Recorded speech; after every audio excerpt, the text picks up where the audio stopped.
नीरजा, ये खेल ये गले की हड्डी बन गया है क्या? अब भाई 8 मार्च को पैसे आ जाने चाहिए थे। दिल्ली की अगर बात करें, पैसे तो नहीं आए, आवंटन आया है, प्रावधान किया गया है। अभी कमेटी बैठेगी, वो तय करेगी किसको दिया जाना है, किसको नहीं दिया जाना है।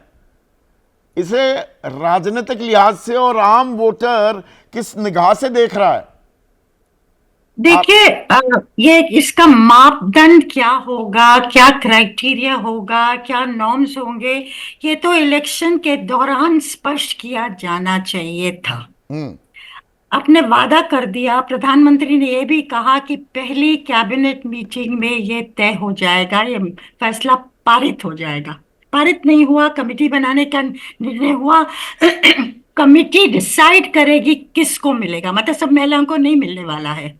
तो ये सब का स्पष्टीकरण चुनाव के दौरान तो नहीं हुआ, लेकिन महिला ने वोट दिया है भाजपा को। मान के ये भी एक कारण है कि उनको लगा ये होगा।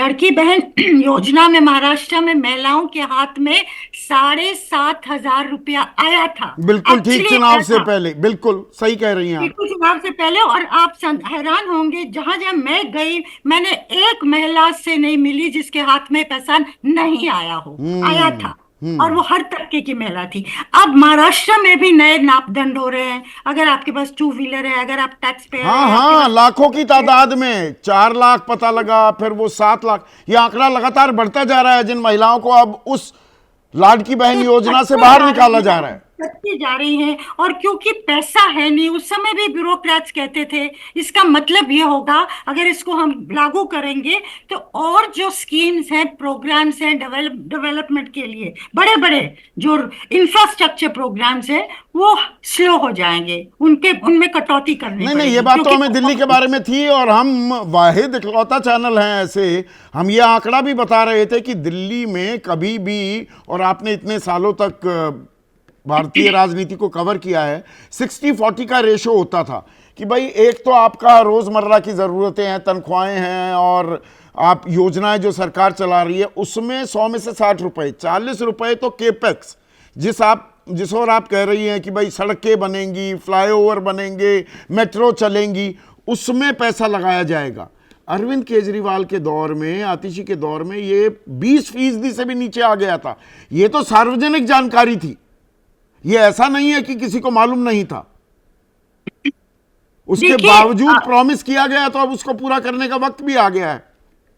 बिल्कुल, और महिलाएं भी देख रही हैं। लेकिन मुझे लगता है कि अल्टीमेटली महिला को आपको लाभार्थी के नजरिए से नहीं देखना है। आज विमेंस डे है तो ये कहना चाहिए, और बुलंदी से कहना चाहिए, महिला सिर्फ लाभार्थी नहीं होना चाहती, महिला देश का नेतृत्व करना चाहती है। उनको लीडरशिप रोल्स में लाइए, उनको टिकटें नहीं, अभी दीजिए, राजेश उनको कह रहे थे पॉलिटिक्स में नीरजा लाइए। कि भाई देखिए, राष्ट्रपति देश की महिला हैं, वित्त मंत्री महिला हैं, ये सिर्फ सिंबलिज्म हो रही है। भाई 2002 में हमने महिला सशक्तिकरण वर्ष मनाया था नीरजा, आपको ध्यान होगा। 23 साल में कहां से सशक्तिकरण हुआ? 2 कैबिनेट मंत्री हैं, 31 टोटल हमारे कैबिनेट मंत्रियों में से नहीं, वो बिल्कुल 13.5% हमारी लोकसभा की सांसद महिला हैं। हमने बिल्कुल कानून बना दिया बिल्कुल। महिला आरक्षण का 33% का। वो 33% की तरफ जा भी रहे हैं क्या हम? अटके तो हम नहीं, वही वो 10-12% पे हैं। देखो, 33% वाला जो मामला है वो डिलिमिटेशन में उलझ गया है, क्योंकि वो बिल जो पारित हुआ है वो डिलिमिटेशन से जुड़ा हुआ है। और आपको पता है डिलिमिटेशन कितना बड़ा टाइम बॉम्ब है जो टिक कर रहा है। वो क्या 2029 में भी वो लागू होगा महिला रिजर्वेशन बिल, या 2034 तक जाएगा? ये सही है कि पार्लियामेंट में एक प्रॉमिस किया गया है, लेकिन सिंबलिज्म का वैल्यू होती है। मैं ये मानती हूँ, द्रौपदी मुर्मू का वहां बैठना, ट्राइबल वुमन, अगर मैं आज एक नौजवान लड़की होती बस्तर में, ट्राइबल लड़की, तो मैं तो बहुत खुश होती। नहीं, मैं भी उस जगह पहुंच सकती हूँ। ये सिंबलिज्म का होता है, लेकिन हमको सिंबलिज्म के दूसरे और आगे उससे जाना आगे है। भी कदम उठाने होंगे। लेकिन बिल्कुल, और एक चीज, तेरह एक चीज परसेंट से मुझे आप ये बहुत खुश हो बताइए। जाओगे नहीं, तो मैंने जो पूछा, 75 साल की आजादी के बाद तो नॉट गुड इनफ। हाँ नीरजा, बट 13% आफ्टर जो मैंने 75 बोला इज वो गुड। कि the proof of the pudding lies in its eating. 5100 crore का आपने प्रावधान कर दिया, तो मतलब आपको अंदाजा तो है कि पात्रता कैसे होगी, किसको दोगे किसको नहीं। जब आपने एक कैप लगा दिया पर आपने ये नहीं बताया कि कौन एलिजिबल होगा कौन नहीं, ये थोड़ा सा विरोधाभासी नहीं लग रहा है क्या आपको? ये मेरे से पूछ रहे हैं? जी।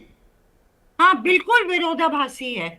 मुझे लगता है यहाँ दोनों पार्टी की, आम आदमी पार्टी, कांग्रेस, सबने किया है, उसमें पार्टी की नीयत ठीक नहीं है। अगर आप ये छुपाते हैं कि इलेक्शन आप जीतेंगे और महिला के वोट पे, पर अपना वादा पूरा नहीं करेंगे इलेक्शन के बाद, तो ये नाइंसाफी है। ये नाइंसाफी है।